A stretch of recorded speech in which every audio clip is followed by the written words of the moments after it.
Well, welcome back to another Dynodaze video. What is my favourite colour EP3, I hear you ask? It's not red, Jensen, it's a cosmic grey one. So this one's had some modifications today, which we'll list towards the end of the video, but it's now having an ECU exchange and remap. So stock form or modified. Before we start tuning, let's find out what power she's got.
Are you ready, my little jelly bean? Yeah.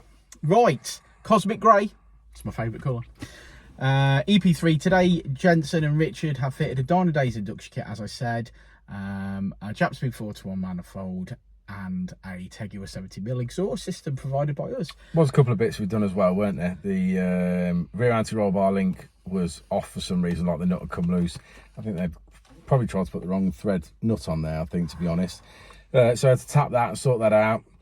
And then something the customer wasn't aware of, the front tyres were pretty low, to be fair, across the wear bands, and one of the tyres was a little bit naughty on the inner edge, so we swapped the front to the back and the back to the front. Because obviously you don't want them on the dyno at 140 mile an hour. No, I do not. Kaboom! So first thing he's going to have to do when he leaves here is get a pair of tyres, that's for sure. Yes, he's well aware of that. He's well aware. But it's made good power. It made more than 40 brake horsepower in the mid-range, and we finish on 228. Yeah, I think with these mods, you're aiming for that 230 mark, in my opinion. Inlet Manifold will take you up another notch. Yeah. But Skunk2 Ultra Series. Yeah, but all good mods on this car. Made a real good power in the mid-range, didn't it? So yeah, I think he'll be truly happy. He said it felt fast anyway, so I'm sure that will we're open. That will certainly light his pants on fire for sure. Good stuff. Or his hair on fire. Yeah, fantastic. Well, want to look at the graph? Let's have a look at that graph. Let's look at the graph. well, say it with me, boys and girls. Red line is as she came in, blue line is as she leaves.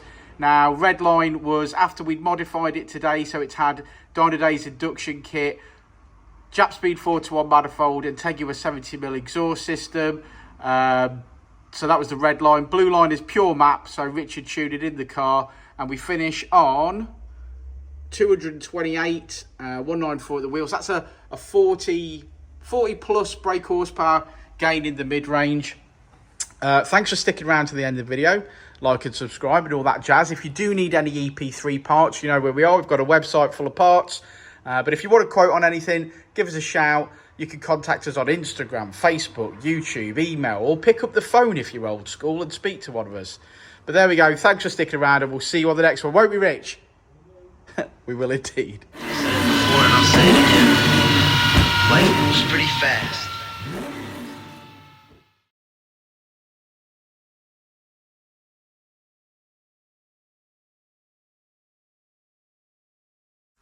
Hey, it's your boy Danny at Dynodaze. Just to let you know, every last Saturday of the month is a Honda meet at Dynodaze. So that's every last Saturday, 9 AM till 12 noon. We've got a rolling road here if you need it. But otherwise, just come down in your Honda, park up, pop your hood, chat to other like-minded enthusiasts. We love it. It's chilled out. So come and join us. Last Saturday of every month, Honda meet. Yeah.